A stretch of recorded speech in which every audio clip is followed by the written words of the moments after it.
Welcome to EVERBLACKmedia.com. We are joined by Travis and Alix from Puncture Wound. How you going, guys?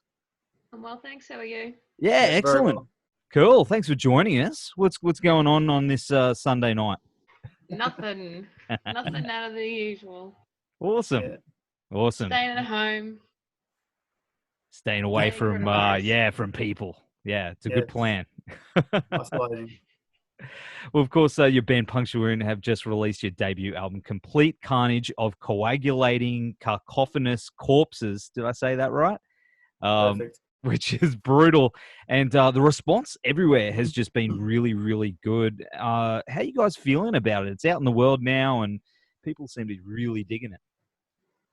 Yeah, well, it's a good feeling that we've put so much time and effort and hard work into it, just for to get these positive responses. It's a really good. Absolutely, absolutely. And with everything that's been going on, with the COVID-19 epidemic, and what's been the tricky part about that for you guys with the release? Like, obviously, I think mail's been slowed down and things like that, but obviously, digital's been really going off. Like, what sort of things have been holding you guys up in regards to that? It's mainly the mail, because we get lots of been getting lots of local orders, which is fantastic. International mail about a week ago almost stopped. It went from like $10 a CD postage up to 22, I think it was. Ooh. And yeah, and it's just only in the last day or so gone back to normal. So hopefully we can recover some of those sales and get back. Absolutely. Digital sales have been slow, but which I think is better. I'd rather someone buy a physical copy than the digital. Death metal dudes and ladies seem to really love their physical copies of, they're collectors. Yeah. Have you guys found that? I mean, Alix, are you a collector as well? Oh, yeah. Very much. Yeah, you prefer the physical stuff. It seems to be. Oh, absolutely. Yeah. I prefer the term hoarder. Well, if you could see what's going on behind me here, you'd definitely agree. But mine's more action figures and stuff like that. But but I found in the reverse of that. I went to get a patch in the States, and the calculated postage for that was $50 for a little patch that big. Yeah, I was like, Wrecked. oh, man, I was like, this is crazy times. Well, of course, I mean, with the album title, it's pretty brutal and it's quite a mouthful. Who came up with that?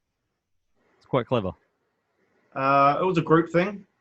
So, because back when the first EP came out, I believe it was started off just being called Brutal Butchery, which was BB, and then we started mucking around, having a bit of fun, and by the end of it, we had Brutal Butchery of Bargain Basement Bodies, all the bees, and we thought that's a pretty cool concept because Morbid Angel did they're doing the A to Z thing. Yep. So it's not as if it's new to metal, and then we just sort of went from there. We thought, the next one's got to be the C, and we've got to get all the C's again, and we just started throwing different titles around and went from there until we all agreed on the same one. That's awesome. Yeah. Well, of course, was it mean? I mean, the title in regards to the concept of the album, is there an overlying theme that you're going for? I'd like to say yes, but no. Just all individual, brutal stories? Pretty much, yeah. Pretty much we started off just writing songs and keeping the horror theme and all the gore theme type of stuff going.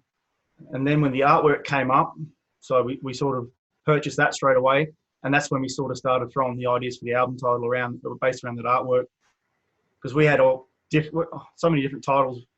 Catacombs was in there in one of them. So just all these different C words until we settled on that one. So what about the album cover? I mean, that's brutal. Who did that? Who came up with that? That was already done. That was actually a commission piece for a death metal band out of Malta. And when they saw it, they actually didn't like the colouring of all the sky and everything. They said it looked like a Western. So What? they said, no, we're going to pass on it, and they didn't want it. So the artist who is Demorph Art in Russia advertised it, and I think we brought it within 2 or 3 hours of it being up for sale. That's awesome because it's brutal. Are you going to have it on shirts, or you got it shirts already ready to go? Yeah, there's a lot of colours in it. I'm not sure. Yeah, that's true. So you probably have to do a digital one like the last album, the digital print. Okay, I'll have to ask you about that later because I was searching for someone to do some digital print. But of course, I mean, I do like the track "Occasional Butchery." Mm-hmm. That's a good one. So, Yep. I mean, what does he do when he's not butchering occasionally? Alex. That's Alex's job, that one. Is there an outside sort of job he does when he's not butchering, or is it just that's? Go, Alex. I threw you with that one. It's like a running joke in the band. So Is it? Yeah. It's good. That title's awesome. Yeah. You can't be a full-time serial killer. You'll get caught. No. Yeah, that's it. Just sometimes. It is sometimes. a tradie. Who knows? Well, do you guys have a favorite track that you love of the album that you're proud of? I like, personally, I like Postmortem Frenzy. Yeah. That's one of the newer ones that I really dig, that one. Probably Anthem of Agony, which wasn't even the hardest one to play, but I think it is the fastest one on the album. Awesome. And of course, when it comes to your writing process, where do you guys usually start? Do you jam all together in the room, or someone will come up with a riff or something? How's it work for you guys? It's usually riff by riff. We very rarely just sit in a room and free jam it. So mainly because that's a time thing. We don't have much time as a band to get together, all 5 of us. So like, I'll throw an idea out, or Pedro will throw an idea out, and we'll just go from there. So like, with all this lockdown and stuff, we've been doing a lot of our writing, just me and Pedro in a room with a drum machine, just trying to throw ideas out and get the ball rolling like that, and that's been coming along all right. But and do you send that through to Alix, and then she sends it back, and then Jean gets it, or how's it work from there? Well, it's only a new process that we've sort of started doing, but yeah, we've been sending the songs to Alix and Jean to have a listen to. So because the songs, when we do that, they're like 80 to 90% finished. So it's not like the finished product. So things are always going to change with them. So it's mainly just to learn the riffs, know the sound and the timing of them, and then when we actually do get together to jam, we can actually get it down. Awesome. And it has been tricky for a lot of bands, but I'm fine that they're taking that same sort of route, aren't they? It's everyone's getting creative behind the scenes and making it work. You know, more productive. Have you guys got ideas for a follow up? You guys got stuff? Yeah, probably. I'd say we're probably maybe a quarter done. So awesome. We've got 4 songs that are basically like 80 to 90% done. The riffs are written. We've just got to finalise them, and we've got the album title and pretty much the concept. It's going to be like a concept album if it goes the way we want it to go. Brutal. Have you got a title or anything you're running with? Well, we do, but it's not going out yet. This album's just dropped. I've got to. I know. I'm just going to try and get everyone to spill beans. Jumping out myself. But what about the recording? You did that with Rian Cavaye at Rock City, didn't you? Yeah. How was it working with him? Start with this one. I'll let Alex go with this one. Yeah, absolutely. Alex, yeah. See, it's like some weird Brady Bunch thing we're doing here. Like everyone pops up, But Alex, how was it working with Rian? Yeah, it was good. Like, I think I'm probably one of the biggest critics of my own work, so it was good for me to go, that was no good, let's try that again. And he didn't argue the point and tell me it was fine. So we just kept on doing it until I was happy with it. And no tears this time. A lot of tantrums, but yeah, it's good. He's very good at what he does. From memory, I think we spent about 24 hours over about a week and a half doing drums. And mate, you crushed it, Alex. It sounds thank you. awesome. Yeah, brutal. Yeah. Definitely stepped up this one. Yeah, for sure. And what about, you know, in regards to, you know, the guitars and stuff like that? Like Rian is also a guitarist. I was in a band with him quite a while ago. And how did he get the best out of you in regards to that? Well, he actually didn't do the guitars or bass. We did all them at a home studio. Okay, there you go. Yeah. Yeah. So we did all the drums, Alix's drum parts in like end of May, started June, I believe it was. And then I went away on like for 4 or 5 weeks, and then Alix went away for 4 or 5 weeks. So by the time we did that, it was about start of September. So all the drum tracks were edited and ready to go, and we took them drum tracks, brought them home, uploaded them to the home studio, and then we just started recording our own guitars on our own programs. And then we just gave the stems back to Rian. So we gave him 2 versions. We gave him a direct input and one with effects already on it. So just so he can get the idea of the tone and the sound, and then he just took the direct input and done his work with it. Yeah, it sounds heavy, man. Yeah. And then after that was done, that's when we did the vocals back in Rock City. It's a great place to record. I like the Very vibe, and yeah. It's definitely cool, man. And you know, you've all done like working with Rian and stuff. You guys have done really good work, and the album come out brutal. So Thank you. yeah, it's all work, guys. And of course, I mean, when it came to the origins of the band, you guys have been going for a little while. How did it all come together originally? Well, originally, I'm originally from Adelaide, so when I moved up to Brisbane, I didn't have obviously the friend base that I did back in Adelaide. So I was sitting around the house getting a bit bored, and I just thought I need to do something. So I thought I might start a band, and pretty much within a week, I'd met our original guitarist, and he was from Melbourne, and he was in the same situation. He was into death metal, living on the Gold Coast, and he didn't have a very big friend base because he just moved here as well. And I'm like, well, I'm thinking about starting a band. You want to do something? And we just went from there. So that was and pretty much it was on the 6th of the 6th, 2016, International Slay Day. That's the day I came up. I decided I was starting the band. I had the band name, and I wrote my first song. And we just went from there. Well, I used to be in a band many moons ago that used to play with Alix's old band. Yes. Probably about 15 years ago. Back it wasn't that long ago, was it? Oh, mate. Was it 2005? 2007 is when I joined that band. And then we went on till 2010.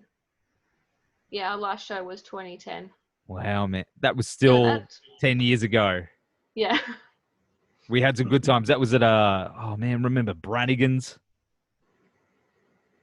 Well, if you do remember Brannigan's, you didn't have too much of a good time.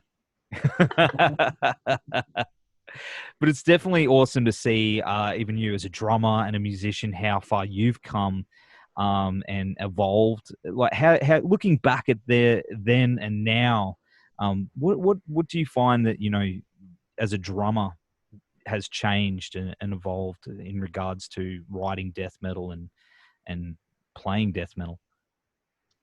Playing death metal, I guess the teachers that I had, like when I was in my last band, I started getting lessons from a local guy who like advertised that he taught metal drumming, and I was struggling at the time. I'd only basically I had a few lessons like in school and stuff, but I was very much self-taught, and he got my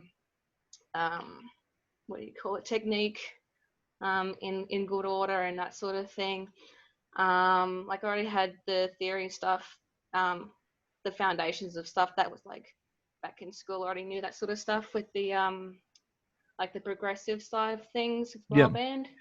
But in 2014, I started getting online lessons with George Colliers of Nile. Oh, and brutal! It's been an amazing help. And in 2015, I actually went down to Sydney for one of the master classes I had down there, and that was extremely beneficial as well. He's a good dude too, Yeah, and master player. Yeah, and like he really cares about his students and stuff. So yeah, it's awesome.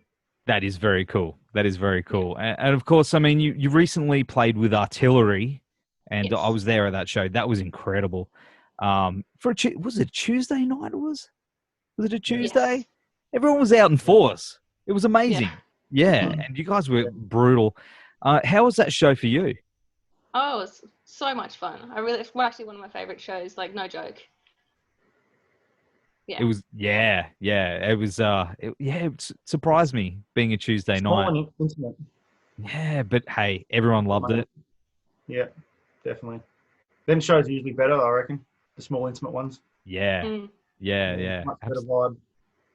The vibe that night was definitely, I didn't want it to end, man. You know, if I didn't have to work the next day, I was keen to keep shredding on. But, you know, of course, I mean, you've said that's the best show you've played so far, and you've done a lot of festivals and stuff over the years. You know, where do you want to play next? Like, what's the next step? Where we want to play and where we can play is probably two different things. Obviously, we've had a few invites to go down to Sydney, Melbourne, and Hobart, but logistically, it's pretty hard for a 5-piece to all get together and travel down there. It's a lot of money, because obviously we don't do it for, you'll never make money. We do it for the love of it. So for us to go, all 5 of us, get airfares down to Melbourne, accommodation, you know, it's a massive hit in your hip pocket. So it's just one of them things. We'd love to do it all, but logistically, it's just at this point in our career, it's just not worth it. It's hard to sort of tell on what's going on with this coronavirus stuff as well. You know, what's going to happen in the near future. Hopefully, you know, we've got some gigs coming up. You know. Yeah. You know. The furthest we ventured is down to Lismore, because we drove down there. So that was a nice, easy, 2-hour drive or something, 3 hours drive. Yeah, something like that. Yeah. And then there's Brisbane as well. I mean, where do you guys like playing in Brizzo? I like the back room. That's pretty cool. So I didn't mind the Crowbar when we played, but that's moved now, isn't it? So yeah, no, the back room was pretty cool. Well, where's that one, Alex, that we played with Autopsy that time? Right side, which is where the Crowbar is right now. Oh, is it? Yeah. Oh, there you go. So I'll stick with the Crowbar. It's good. I like the new Crowbar. Well, it used to be Brightside. Now it's Crowbar. And that's the one. Yeah, it's good. Yes. It's really good. We played. I think we played there last February with Autopsy in a night in Texas. How was that? It was crazy. Very warm on stage. Yeah, it was. So I think we're very lucky to get that support slot. Actually, it was a good show for us. And there'll be more on the way, I'm sure of it. And of course, I mean, you know, now we know that death metal and metal in general isn't for everyone, you know, and you know, your normal average person doesn't seem to understand it. But you know, it's, you know, for a lot of outsiders, it can be terrifying. You try and say, "Oh, listen to this band," or listen, and they just don't understand it. See imagery in the shirts, and what's the strangest response that you guys have gotten from like co-workers or family and friends when you say, "Oh, I'm in a death metal band," you know, this brutal death metal, but you face value, we're just normal people. I think my main one is always the vocals. Yeah. What the fuck's that? You can't understand what he's saying. So most of them say, I like the music, I just don't like the vocals. So, but for me, the vocals is what makes it. Yeah. So, yeah. What about you, Alex? Hey? What about you? You get some strange responses? Well, I work in an office with mostly women, so mostly the response is, "Oh my god, I would never have picked it." Yeah, that's the one. Can I look it up online? And that's as far as it gets. So we don't really talk too much into it, although, you know, occasionally we find out that, oh, actually this person actually is into heavy music, but they didn't want to tell anyone and blah, blah, blah. So it's one of those weird things that's like, yeah, under the table sort of things that we like to chat about at work. So yeah, we work on the dark side of the building. So all the weirdos work on my side, yeah. But also because it actually is dark. It's all right. Oh yeah, there's a few more lights that are tend to be turned off, so we get called the dark side for that as well. The brutal death metal and darker side. Hey, it all goes hand in hand. With the album out now, everyone's loving it. You started writing again. I'm from what you were saying before. What are your hopes for I say 2020, but 2021 even. What's something you really want to achieve? I'd like to obviously get the D album done and out. Hope it'd be good to get back into the studio around this time next year. Yep. And have it out by Christmas, but obviously, who knows? Who would have thought that 2020, the whole year, would be a write-off basically now. So that's what I'd like. Be good to get back into jamming, hey? Yeah, would be nice. That's it. That's it. Well, guys, thank you again for hanging out on the show with us, and I hope everything goes really well in your part of the neck of the woods. Is everyone on the coast, or is it Brisbane, or where's everyone? All over. All over the place, yeah. So me and Pedro and I both live on the Gold Coast. Yep. Alex is like, what are you, south east of the Brisbane? No, I have my little city in the Redlands, and then Jean and Bo are up in Brisbane, I think. Yeah. Yeah. Worlds collide. Everyone gets together and makes it brutal. Yeah. We're based here. We jam here. We record here. Two of us live here. Well, thanks for hanging, guys, and all the best with the album. The links. Where's the best place to get it? Email us direct or Bandcamp. Probably the best place. Awesome. So, well, I'll post the links at the bottom of the video here if anyone can see. Cool. Yeah. Awesome. Well, have a good night, guys, and hopefully we'll be able to play a show together very soon when this is all over. Awesome. Thank you for having me. Awesome. Yeah, thanks for having us. No worries, guys. See you later.